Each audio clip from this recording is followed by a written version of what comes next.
नमस्कार, स्वागत करती हूँ आप सभी का भारत 24 पर। मैं हूं आपके साथ पूर्णिमा मिश्रा और आपके लिए लेकर आई हूं मैं दृष्टिकोण। और दृष्टिकोण में आज बात होगी समझने की उस फैसले को लेकर जिसमें जातीय जनगणना बिहार में जिसके आंकड़े जारी कर दिए गए हैं, लेकिन जो बाकी पार्टीज है, क्योंकि आने वाले वक्त में विधानसभा चुनाव है, 2024 का चुनाव होने वाला है। ऐसे में एक तरफ एनडीए वर्सेज इंडिया गठबंधन, विपक्ष की मांग जातीय जनगणना को लेकर लगातार सामने आती रही है और ऐसे में एनडीए का इसको लेकर टेक क्या है। राहुल गांधी जिस मांग को उठाते हैं, आरजेडी जिस मांग को उठाती रही है, नीतीश कुमार के लिए 2024 का चुनाव जातीय जनगणना के आंकड़े जारी होने के बाद किस तरीके का नजर आने वाला है, और विपक्षी पार्टियां जो एक तरफ गोलबंद होती हुई जातीय जनगणना को लेकर नजर आ रही हैं, आखिर एनडीए उसका तोड़ क्या निकालेगी। यानी इन तमाम पार्टीज का दृष्टिकोण जातीय जनगणना क्या है, आंकड़ों के बाद क्या होगा, आज दृष्टिकोण में इसी को समझने की कोशिश करेंगे। और शुरुआत बड़ी खबर के साथ करती हूं क्योंकि आंकड़े सामने आ चुके हैं। जातीय जनगणना के आंकड़े जारी हो चुके हैं। बिहार सरकार की जातीय जनगणना पर रिपोर्ट सामने आ चुकी है जिसमें बिहार की आबादी 13 करोड़ से ज्यादा बताई गई है। और रिपोर्ट में बिहार की आबादी जिसमें ब्राह्मण जाति और पिछड़ा वर्ग की आबादी 27% है, मुसहर जाति 3% बताई गई है। और इसके साथ साथ तमाम जातियों के आंकड़े जैसे कि अनुसूचित जाति की आबादी 19% बताई गई है। और इसके अलावा बाकी जो आंकड़े आए हैं आपके सामने उनको रख देती हूं। जो पिछड़ा वर्ग है 27.12% का है, अत्यंत पिछड़ा वर्ग 36.01% का है, अनुसूचित जाति 19.65% की है, एसटी 1.68% है। तो जो अनारक्षित आबादी है वो 15.52% की है। और इसमें भी देखिए भूमिहार, राजपूत, ब्राह्मण, यादव किस तरीके से जातीय जनगणना के बाद इनके आंकड़े सामने आए। भूमिहार 2.86%, राजपूत 3.45%, ब्राह्मण 3.65%, यादव 14% है। और कुल मिलाकर अनुसूचित जनजाति की आबादी 1.68% है। अब इसमें आप जनरल कैटेगरी देखिए 15.52% है, अति पिछड़ा वर्ग 36.01% है, पिछड़ा वर्ग 27.13% है, अनुसूचित जाति 19.65% है, अनुसूचित जनजाति 1.67% है। बहरहाल ये आंकड़े सामने आ चुके हैं। इसमें नौनिया की आबादी बिहार में 1.9% है। और इसी तरीके से जातीय जनगणना और आने वाले वक्त में पार्टीज का इसको लेकर स्टैंड क्या नजर आता है, क्योंकि अगर आप कास्ट सर्वे की बात करेंगे, अब ये भी जो शब्दावली जो सवाल पूछे गए थे जब ये जनगणना हो रही थी, तो ये भी खबरें सामने आई कि जो सवर्ण जाति है वो पूछे गए सवालों को लेके बहुत कंफर्टेबल नजर नहीं आ रही है। अब आप इसमें बीजेपी का कोर वोटर देखेंगे, जो बाकी पार्टीज है उनका कोर वोटर क्या है, जो इंडिया गठबंधन तैयार हुआ है वो किस तरीके से जातियों को साधने की कोशिश कर रहा है। अश्मित इस वक्त मेरे सहयोगी पटना से लाइव जुड़े हुए हैं। अश्मित, सबसे पहले मैं डिकोड करना चाहूंगी क्योंकि अब ये आंकड़े सामने आ चुके हैं जो बिहार में जातीय जनगणना की तस्वीर को सामने रखते हैं, लेकिन बड़ी बात यह है कि इन आंकड़ों के सामने आने के बाद एनडीए या फिर स्पेसिफिकली बीजेपी आपको खड़ी हुई कहां नजर आती है और आईएनडीआईए कहां पर खड़ा हुआ नजर आता है, खास तौर से आने वाले चुनावों के मद्देनजर। बिल्कुल, देखिए पूर्णिमा, 2024 में लोकसभा का चुनाव, फिर बिहार विधानसभा का चुनाव, उसके ठीक बाद अब देखिए, क्योंकि जब जातीय गणना की बात हुई थी बिहार में तो उस समय एनडीए की सरकार थी बिहार में। और उस समय जब नीतीश कुमार के साथ तमाम दलों के नेता एक साथ जब जुटे थे तो तेजस्वी यादव ने भी समर्थन किया था और कहा था बिल्कुल जाति आधारित गणना होनी चाहिए बिहार में। सबने इसका साथ दिया। प्रधानमंत्री नरेंद्र मोदी से मुलाकात हुई, इंतजार था कि इसके आंकड़े कब आएंगे, लगातार ये पूछे भी जा रहे थे। आज थोड़ी देर पहले मुख्यमंत्री नीतीश कुमार से भी यही सवाल किया गया। मुख्यमंत्री ने कहा थोड़ी देर इंतजार कर लीजिए। लेकिन अब देखिए जब आंकड़े जारी हो गए हैं तो अभी तक फिलहाल बीजेपी का स्टैंड क्लियर नहीं हो पाया है। बीजेपी आखिर इस पूरे आंकड़े को कैसे देखती है, क्योंकि थोड़ी देर पहले ये आंकड़े जारी हुए हैं। देखिए बहुत ज्यादा इसमें अड़ंगा देखने को मिला, क्योंकि 7 जनवरी से इस गणना की शुरुआत हुई थी। पहला चरण जो है वो शुरू हुआ था, फिर बीच में जो है ये मामला हाईकोर्ट चला गया, वहां इस मामले पर सुनवाई हुई। 15 अप्रैल से फिर से दूसरे चरण की शुरुआत हुई और अब जब आंकड़े सामने आ गए हैं और चुनाव सर पर है, बिहार विधानसभा का भी चुनाव आना है, लोकसभा का भी चुनाव आना है, तो देखिए इस पूरे मामले को लेकर के नीतीश कुमार इस जो आंकड़े हैं उसको लेकर के बेहद कह सकते हैं आप ये कि जानकारी एक बार दे दूं जी। जरा। लालू आवास पर इस वक्त पहुंचे लालू यादव जो हैं वो मुलाकात करने के लिए सीएम नीतीश से इस वक्त पहुंचे हैं और जाहिर है बिहार की राजनीति को लेकर ये एक बड़ा डेवलपमेंट है और ऐसे में इसके बाद ये मुलाकात बनती है। अभी नीतीश कुमार से मुलाकात करने के लिए पहुंचे हैं लालू यादव और देखिए इसमें खास तौर से अगर आप नीतीश कुमार की बात करेंगे तो नीतीश कुमार के लिए क्या ये जातीय जनगणना, इसके आंकड़े सामने आना क्या एक संजीवनी के तौर पर काम करेगा, क्या नीतीश को ये मजबूती देने की कोशिश करेगा, क्योंकि ये भी समझना होगा जो नीतीश की राजनीति है और खासतौर से अगर आप बिहार सेंट्रिक नीतीश कुमार की राजनीति देखेंगे तो वो जाति आधारित रही है और गाहे बगाहे इसके सबूत आपको मिलते रहेंगे। नीतीश कुमार की तरफ से लिए गए फैसले, बिहार में उनके द्वारा की जा रही राजनीति, इसका जो आधार है वो वही जातियां हैं जो जाति जनगणना के आधार पर अब बहरहाल आंकड़े सामने आए हैं। अश्मित अपनी बात को पूरी कीजिएगा, लेकिन बड़ी बात यह है कि अब ये जो मुलाकात हो रही है इस मुलाकात के बाद क्या लगता है आगे की रणनीति किस तरीके से नजर आएगी और खासतौर से लालू और नीतीश, क्योंकि पीछे कुछ वक्त में अगर आप लालू के कुछ ऐसे बयान देखेंगे तो वो नीतीश को बैकिंग करते हुए नजर आए हैं। ऐसे में अब जब आंकड़े सामने आ चुके हैं, लालू यादव के नीतीश कुमार के घर जाना, उनसे मुलाकात करना, इसके मायने और अंदर खाने से यहां खबर क्या निकल सकती है?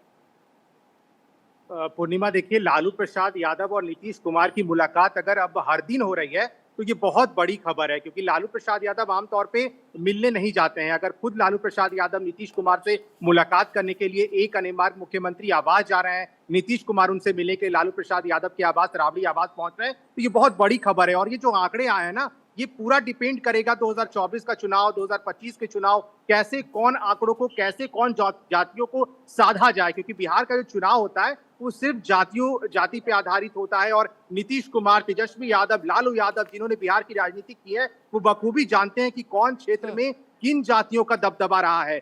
जिन जातियों का सबसे ज्यादा दबदबा वहां रहता है, वहां जो है ये खबर आती है कि वहां से वो पार्टी लीड करती है। और अगर आज जातीय जनगणना के आंकड़े सामने आए हैं तो इस पर भी डिपेंड करेगा। लालू प्रसाद यादव से नीतीश कुमार की मुलाकात हुई है और इसी सब बातों पर चर्चा हुई है कि नीतीश कुमार ने बताया है लालू प्रसाद यादव को कि जो जारी हुई है लिस्ट ना, ये पूरी जातीय जनगणना के आंकड़े जो जारी किए, बारीकी से नीतीश कुमार ने एक आंकड़ों को लालू प्रसाद यादव के सामने रखा है। ये आगे की चुनाव की रणनीति तय होगी। अब एक बार फिर से लालू प्रसाद यादव, नीतीश कुमार एक साथ बैठेंगे और आगे कैसे चुनाव लड़ा जाए बिहार में, कैसे 2024 में इंडिया अलायंस के गठबंधन को मजबूत किया जाए, पूरी जो डिपेंडेंसी है ये उसी आंकड़े पर है। और आज थोड़ी देर पहले तेजस्वी यादव से भी बातचीत हो रही थी नीतीश कुमार की, वही बता रहे थे कि आंकड़े बहुत जल्द जारी हो जाएंगे और देखिए आंकड़े आ गए हैं। और देखिए ये क्यों बहुत जल्द जरूरी हो जाता है, ये इसीलिए जरूरी हो जाता है क्योंकि अगर आप बात करेंगे तो जाति है जो जाति नहीं, और खास तौर से बिहार में जो बिहारी हैं उनकी जाति पूछो,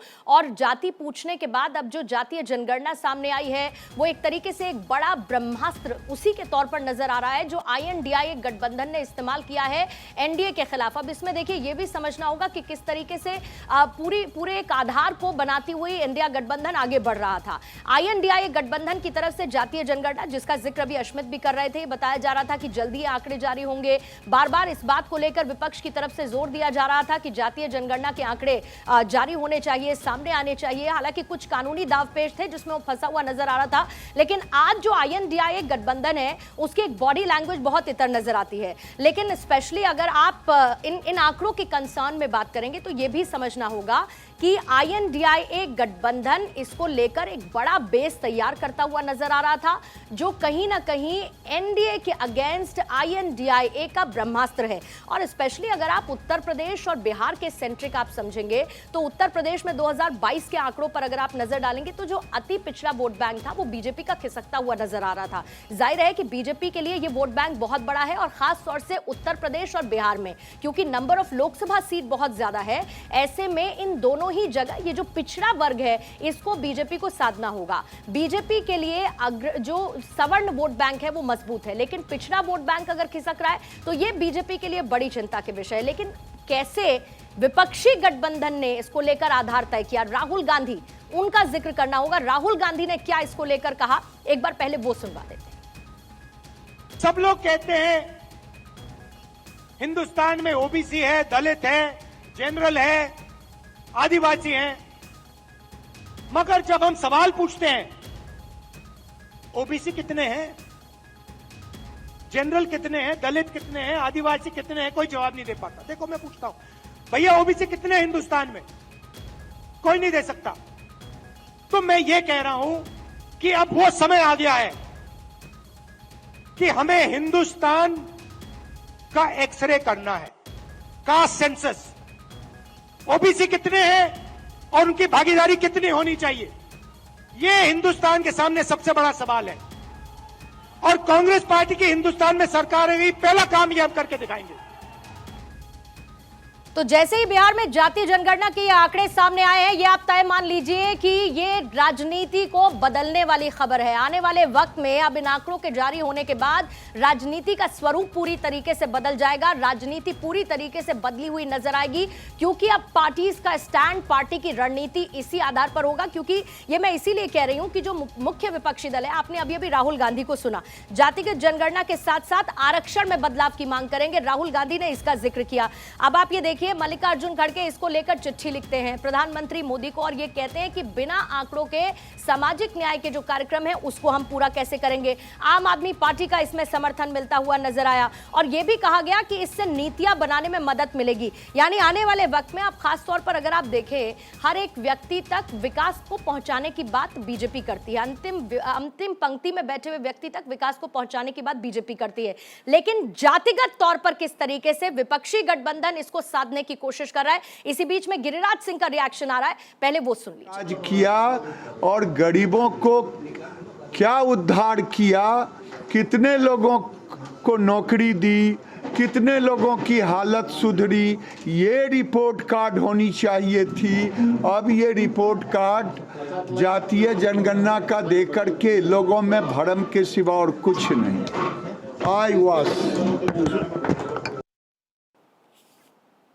देखिए, आपने सुना इस वक्त गिरिराज सिंह को और 2011 की बात है, राहुल गांधी ने एक रैली के दौरान ये कहा था कि यूपीए सरकार ने जो जातिगत जनगणना कराई है उसके आंकड़े जो हैं वो सार्वजनिक करने चाहिए। और आपको ये भी याद दिला दें कि लालू प्रसाद यादव और मुलायम सिंह यादव ने उस दौरान जातीय जनगणना की मांग उठाई थी और उसके बाद केंद्र सरकार ने उसके बाद सामाजिक और आर्थिक जाति जनगणना कराने का फैसला किया था। बिहार में खासतौर पर अब ये आंकड़े सामने आ चुके हैं और जैसा कि मैंने कहा कि ये पूरी तरीके से राजनीति को बदल देने वाली खबर है, लेकिन इसका बिहार और न सिर्फ बिहार बल्कि देश की राजनीति में कैसा इंपैक्ट नजर आने वाला है। अश्मित भी हमारे साथ बने हुए हैं, इसके साथ सर्वेश भी हमारे साथ बने हुए हैं। सर्वेश, जरा मुझे ये समझाइए, क्योंकि आप ये देखिए प्रधानमंत्री मोदी क्योंकि अब यहां पर बात करनी होगी, एक बड़ा ब्रह्मास्त्र छोड़ा है विपक्षी गठबंधन की तरफ से जातीय जनगणना के आंकड़े जारी होने के साथ साथ। अब आने वाले वक्त में चुनाव है, बीजेपी के पास इसका तोड़ क्या हो सकता है यह भी समझना बहुत जरूरी होगा। क्योंकि अगर हम प्रधानमंत्री की बात करें तो प्रधानमंत्री मोदी उनके पिछड़े होने की एक ब्रांडिंग हमेशा से देखने को मिली है और आज जब ये आंकड़े सामने आ चुके हैं, इससे राजनीति पूरी तरीके से तमाम पार्टीज के लिए कैसी बदलती हुई नजर आएगी? देखिए पूर्णिमा, जहां तक अगर बात की जाए कि बीजेपी के पास इसका तोड़ क्या है, तो सबसे पहले अगर बात करें इस जातीय जनगणना रिपोर्ट की, तो आप देखेंगे कि मेरे हाथ में ये रिपोर्ट है और इसमें मैं आपको दिखाना चाहूँगा कि पिछड़े वर्ग और अत्यंत पिछड़ा वर्ग, अनुसूचित जाति, अनुसूचित जनजाति और अनारक्षित, ये जो 5 कॉलम बनाए गए हैं, उन 5 कॉलम के जरिए ये बताने की कोशिश की गई है कि बिहार में किस जाति का कितनी जनसंख्या है। लेकिन सबसे बड़ा सवाल ये है कि नीतीश कुमार ने जिस तरीके से जातीय जनगणना को लेकर वकालत की थी और जिस तरीके से लगातार वो बयानबाजी करते रहे थे कि इसके जरिए ये पता चलेगा कि सामाजिक आर्थिक स्थिति क्या है, किस जाति की क्या हालत है बिहार में, और उसके आधार पर कई योजनाएं शुरू की जाएगी। लेकिन आज इस जातीय जनगणना की रिपोर्ट से वो जो आंकड़े हैं वो गायब हैं। जब इस बाबत जब पूछा गया अधिकारियों से जो यहाँ प्रेस कॉन्फ्रेंस में मौजूद थे कि भाई आप लोगों ने कहा था कि सामाजिक आर्थिक सर्वेक्षण भी जारी किया जाएगा, रिपोर्ट भी जारी की जाएगी, वो रिपोर्ट इस पूरी जो जातीय जनगणना का जो पुलिंदा है इसमें कहीं भी सामने नहीं आया। सीधे तौर पर उन लोगों ने कहा कि इसकी जानकारी बाद में जारी की जाएगी, फिलहाल उसकी जानकारी नहीं है, लेकिन किस जाति की संख्या क्या है वो इस रिपोर्ट में है। लेकिन सबसे बड़ा सवाल यह है पूर्णिमा कि कई ऐसे लोग उस प्रेस कॉन्फ्रेंस में मौजूद थे जिनके यहाँ आज तक जातीय जनगणना से जुड़ा हुआ कोई भी व्यक्ति या कोई भी उनका जो कार्यकर्ता है वो गया हो।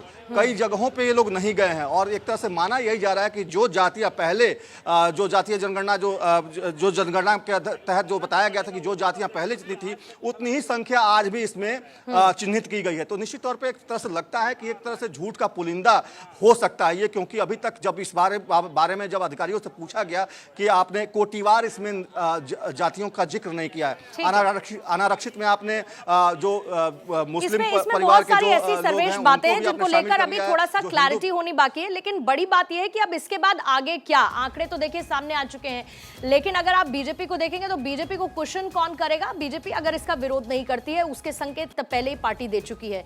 दूसरा, विश्वकर्मा योजना है उसकी पैडिंग एक बड़ी क्वेश्चनिंग देती है।